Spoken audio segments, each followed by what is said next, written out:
Good morning students. आज हम बात करेंगे बैलेंस ग्रोथ थ्योरी पार्ट 2। पिछली जो हमारी क्लास हुई थी उसमें हमने संतुलित वृद्धि के बारे में बात की थी कि संतुलित वृद्धि का अर्थ क्या होता है। संतुलित वृद्धि में कंसेप्ट आया था निर्धनता का दुष्चक्र, नक्शे ने दिया था, उस पर हमने विस्तृत चर्चा की थी।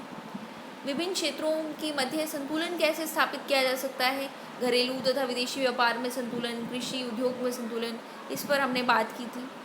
और कुछ हिस्सा जो छूट गया था आज हम उसे कवर करेंगे कि संतुलित वृद्धि की आवश्यक शर्तें क्या है, संतुलित वृद्धि की लाभ क्या है, क्रिटिसिज्म क्या है और इसका कंक्लूजन क्या है।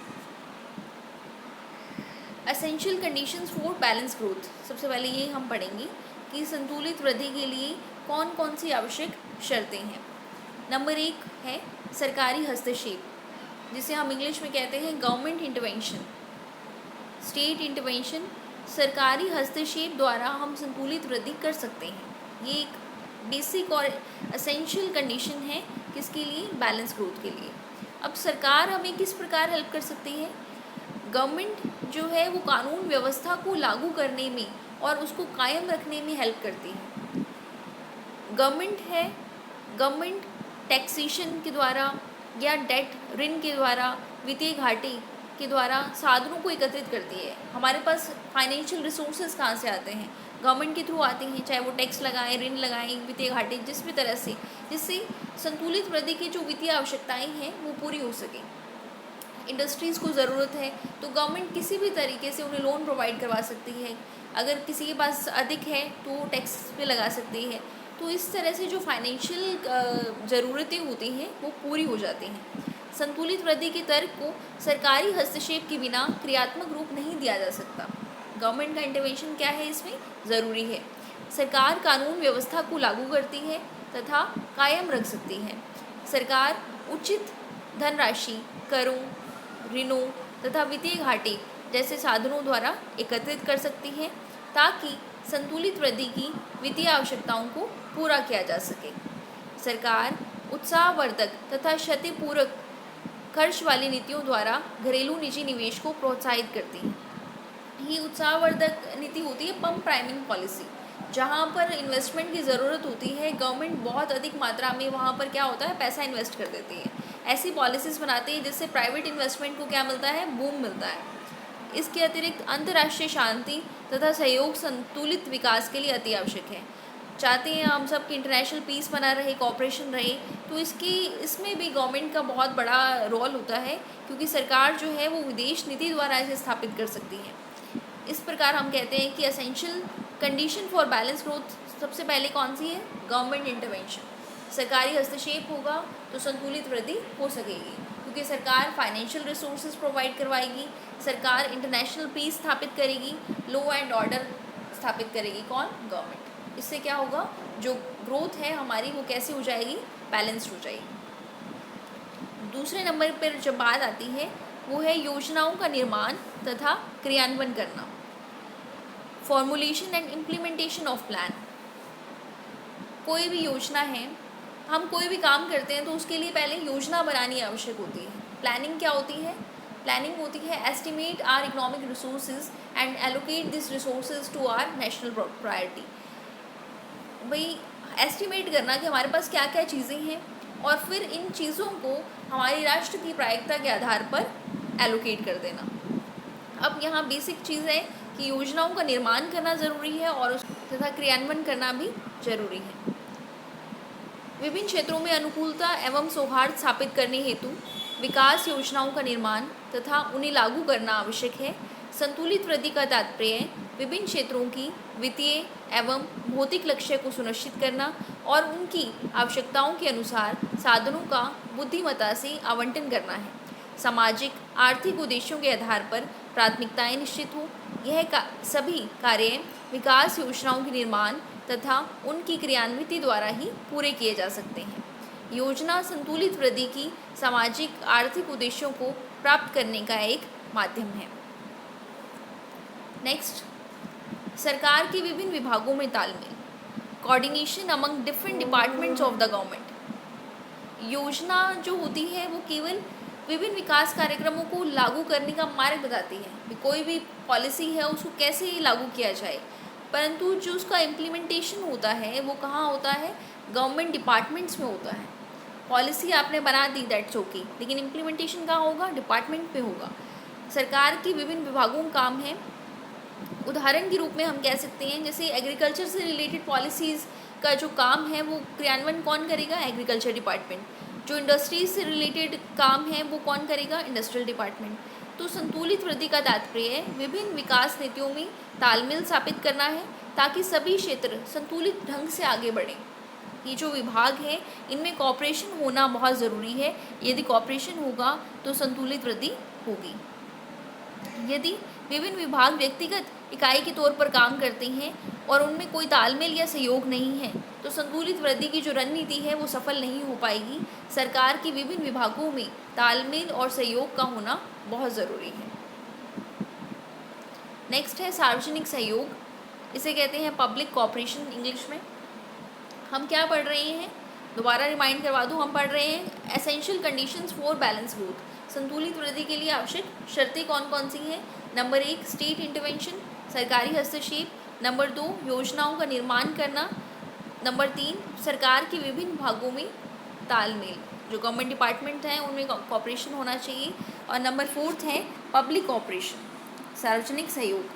संतुलित वृद्धि की सफलता के लिए एक और आवश्यक शर्त सार्वजनिक सहयोग है।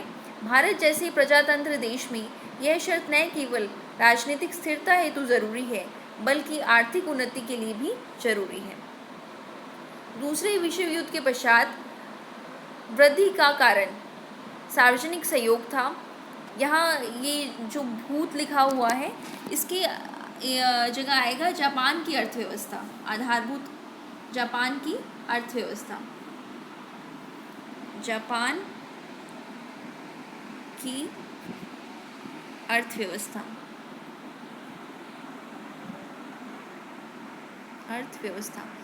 जो जापान की अर्थव्यवस्था की अभूत वृद्धि हुई थी उसका कारण था सार्वजनिक सहयोग।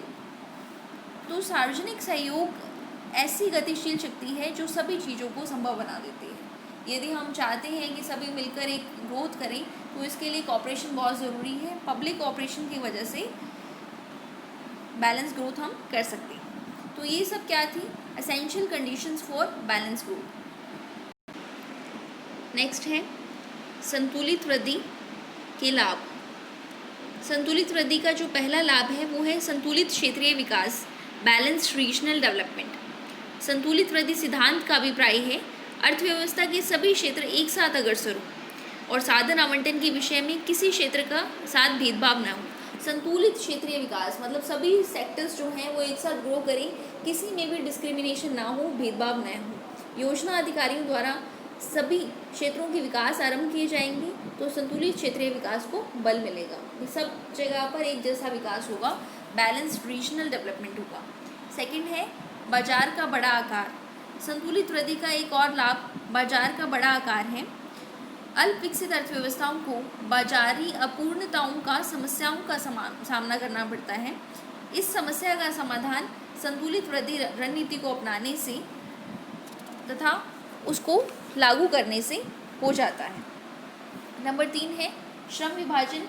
एक साथ निवेश की रणनीति बाजार के आकार को बढ़ाती है। जैसे ही एक साथ उसमें इन्वेस्टमेंट होगा तो मार्केट साइज ऑटोमेटिकली इंक्रीज हो जाएगा। मार्केट साइज इंक्रीज होगा तो श्रम विभाजन उच्चतर उत्पादन को जन्म देगा। श्रम विभाजन का मतलब क्या होता है, स्पेशलाइजेशन। जो श्रम जिस काम में निपुण है उसके अकॉर्डिंग ही उसे काम दिया जाए। और अगर श्रम विभाजन होता है, जो श्रम जिस काम में निपुण है उसको उसके अकॉर्डिंग काम दिया जाता है, तो इससे निर्यात और विदेशी पूंजी कमाने में बहुत सहायता मिलती है। नंबर 4 है बाहरी बचतें। संतुलित वृद्धि बाहरी बचतों को पैदा करने में सहायता करती है, जो तीव्र आर्थिक विकास के लिए आवश्यक समझी जाती हैं। अब बाहरी बचतों का क्या मतलब है, बाहरी बचतों से तात्पर्य होता है कि जो पुरानी स्थापित फर्में हैं वो नई स्थापित फर्मों को कुछ लाभ प्रोवाइड करवाती हैं। बाहरी बचतें उद्योगों के परस्पर निर्भरता के कारण पैदा होती हैं। एक उद्योग दूसरे उद्योग को सहारा देता है, प्रोत्साहन देता है। अगर उसमें कॉम्प्लीमेंट्री पाई जाती है तो तो इससे क्या होता है, भारी बचतें पैदा होती हैं। सामाजिक ऊपरी पूंजी की उत्पत्ति। संतुलित वृद्धि का एक और लाभ सामाजिक ऊपरी पूंजी की उत्पत्ति है। सामाजिक ऊपरी पूंजी की उत्पत्ति मतलब जैसे ही बहुत सारे उद्योग विकसित होंगे तो अल्प विकसित देशों की सरकारों को आधारभूत सुविधाएं जैसे यातायात, ऋण, बिजली, ये सब उपलब्ध करवानी होगी ताकि औद्योगिकरण को प्रोत्साहन मिले। अगर उद्योग डेवलप होगा तो बेसिक फैसिलिटीज़ भी चाहिए, बेसिक फैसिलिटीज़ चाहिए तो ये जो सामाजिक ऊपरी पूंजी है ये डेवलप हो जाएगी, यातायात, ऋण, बिजली। इससे क्या होगा, सामाजिक ऊपरी पूंजी के डेवलपमेंट होने से एक अच्छी संतुलित वृद्धि को प्रोत्साहन मिलेगा। नेक्स्ट है आविष्कार व अनुसंधान।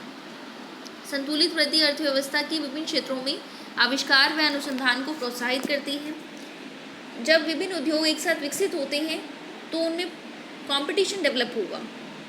इंडस्ट्रीज़ एक साथ विकसित होंगी तो कंपटीशन आएगा, कंपटीशन आएगा तो वो प्रोडक्शन कॉस्ट को घटाने का प्रयास करेंगी और जो प्रोडक्ट की क्वालिटीज़ हैं उसको बढ़ाने का प्रयास करेंगी। इससे क्या होगा, इन्वेंशंस होंगी, गुड क्वालिटी का प्रोडक्ट मिलेगा, कॉस्ट ऑफ प्रोडक्शन कम होगी तो आविष्कार भी होंगे, अनुसंधान भी होंगे। तो इस प्रकार ये क्या है, संतुलित वृद्धि की लाभ है। इसमें संतुलित क्षेत्रीय विकास, जब सभी सेक्टर्स एक साथ ग्रो होंगे तो बैलेंस रीजनल डेवलपमेंट होगा। बाजार का साइज़ अपने आप ऑटोमेटिकली इंक्रीज़ हो जाएगा। बाजार के साइज़ इंक्रीज़ होने से लेबर डिवीजन होगा, श्रम विभाजन होगा, भारी बचतें पैदा होंगी, सामाजिक ऊपरी पूंजी की उत्पत्ति होगी, आविष्कार व अनुसंधान होगा।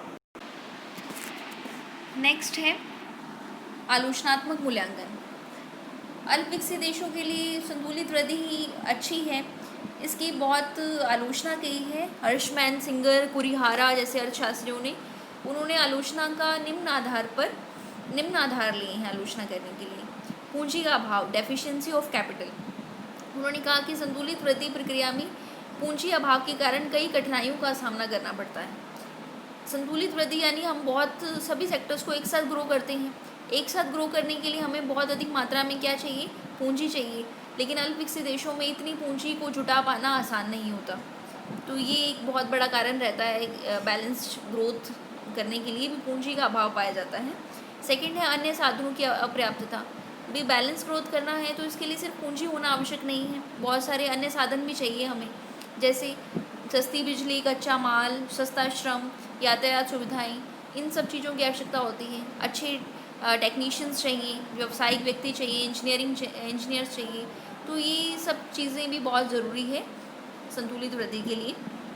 उत्पादन साधनों में अनुपातहीनता, पूंजी के अभाव और मानव शक्ति की अधिकता से अनुपातहीनता की समस्या उत्पन्न होती है। उत्पादन के इन दोनों साधनों का श्रेष्ठतम उपयोग करना कठिन होता है। योजना अधिकारियों के लिए इन दोनों साधनों की अनुपातहीनता को दूर करना कठिन हो जाता है। पहला कौन सा है, डेफिशिएंसी ऑफ कैपिटल। वे हमारे पास अगर हमने बैलेंस ग्रोथ करना है, सभी सेक्टर्स को एक साथ ग्रो करना है तो बहुत अधिक मात्रा में कैपिटल चाहिए, कैपिटल इतनी मिल नहीं पाती। दूसरा है कि कैपिटल के साथ साथ बहुत सारे अदर फैक्टर्स भी हैं जो अपर्याप्त होते हैं, जैसे बिजली, कच्चा माल, यातायात सुविधाएं, टेक्निक्स। तीसरा है कि जिस अनुपात में पूंजी है और जिस अनुपात में हमारे पास लेबर है तो वो उनकी जो रेशो है वो गलत है, वो उस अनुपात में नहीं है। तो उत्पादन साधनों में क्या पाई जाती है, अनुपातहीनता। लागत घटाने वाले पहलुओं पर ध्यान नहीं दिया गया। विकास प्रक्रिया में जितना इम्पोर्टेंट लागत घटाना है उतना ही इम्पोर्टेंट क्या है, उत्पादन को बढ़ाना।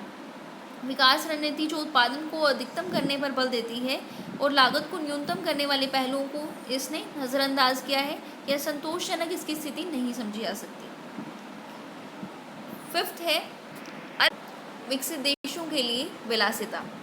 अल्प विकसित देशों में संतुलित वृद्धि को आरंभ करना ऐसे है जैसे कमज़ोर व्यक्ति को लंबी छलांग के लिए कहा जाए, क्योंकि कमज़ोर व्यक्ति यदि लंबी छलांग लगाने का प्रयास करेगा तो उसकी एक टांग या बाजू टूट जाएगी। इसी प्रकार यदि अल्प विकसित देश सीमित साधनों से संतुलित विकास के विशाल कार्यक्रमों को आरंभ करता है तो तनाव व असंतुलन पैदा होगा, और ये तनाव और असंतुलन जो होगा इससे विभिन्न क्षेत्रों में संतुलित स्थापित करना बहुत कठिन हो जाएगा। नेक्स्ट है मुद्रास्फीति। जब हम सभी सेक्टर्स को एक साथ ग्रो करेंगे तो अत्यधिक मात्रा में पूंजी लगाएंगे, पूंजी लगाने से पूंजी निवेश का विस्तार होगा, मुद्रा की मात्रा बढ़ेगी और मुद्रास्फीति पैदा होगी। नेक्स्ट है गलत मान्यताएं। संतुलित वृद्धि सिद्धांत उद्योगों के परस्पर सहयोग तथा बाजार के विस्तृत आकार की मान्यताओं पर आधारित है। इसने कहा है कि जब नए उद्योग शुरू होते हैं तो इससे क्या है, पुराने उद्योगों की मांग घट जाती है, पुराने उद्योगों के जो पदार्थ हैं उनकी मांग घट जाती है। इसके फलस्वरूप उद्योगों में परस्पर सहयोग के स्थान पर प्रतियोगिता पाई जाएगी। जो संतुलित वृद्धि का कंसेप्ट है वो कहते हैं कि आपस में सहयोग करो, एक उद्योग दूसरे उद्योग को सहयोग करे, लेकिन होता इसके अपोजिट है। जब नए उद्योग खुलते हैं तो पुराने उद्योगों के पदार्थों की मांग घट जाती है, तो इस सहयोग के स्थान पर क्या आ जाता है, कंपटीशन आ जाता है। तो इस प्रकार ये रॉन्ग अजम्पशंस पर आधारित है। लेकिन हम निष्कर्ष के रूप में कह सकते हैं कि संतुलित वृद्धि जो है, इंडियन जो प्लानर्स हैं उन्होंने एक लॉन्ग टर्म इकोनॉमिक डेवलपमेंट करने के लिए संतुलित वृद्धि का कंसेप्ट लिया था, लोगों को विकास प्रेमी बनाया था, सभी विकास क्रियाओं में उनकी भागीदारी को प्रोत्साहित किया था। यदि हम एक ऐसा वातावरण बनाएं जिससे अल्प विकसित देशों में संतुलित विकास रणनीति को कोई कठिनाई का सामना न करना पड़े, तो जो H.W. सिंगर ने शब्द कही हैं कि संतुलित वृद्धि का सिद्धांत अकालिक है, गलत नहीं है। यह निरंतर वृद्धि के आगामी चरणों में लागू होता है, न कि गतिरोध तोड़ने के लिए, कि कंटिन्यू एक प्रोसेस है, इसमें सभी को सहयोग करना आवश्यक है, विवेकशील होना चाहिए, तभी संतुलित वृद्धि का कंसेप्ट जो है ये फुलफिल होगा। यह सिद्धांत अगर इसकी आलोचनाओं पर बात की जाए तो ये निष्कर्ष निकलता है कि व्यर्थ है, लेकिन व्यर्थ नहीं है। बहुत सारी चीज़ें इसको सोचकर बनाई गई हैं, कॉपरेशन की भावना इसमें बताई गई है, और सहयोग की भावना, कॉपरेशन की भावना, गवर्नमेंट इंटरवेंशन, सब लोग मिलकर चलें तो संतुलित वृद्धि का कंसेप्ट जो है ये एक दिन पॉसिबल हो पाएगा। धन्यवाद।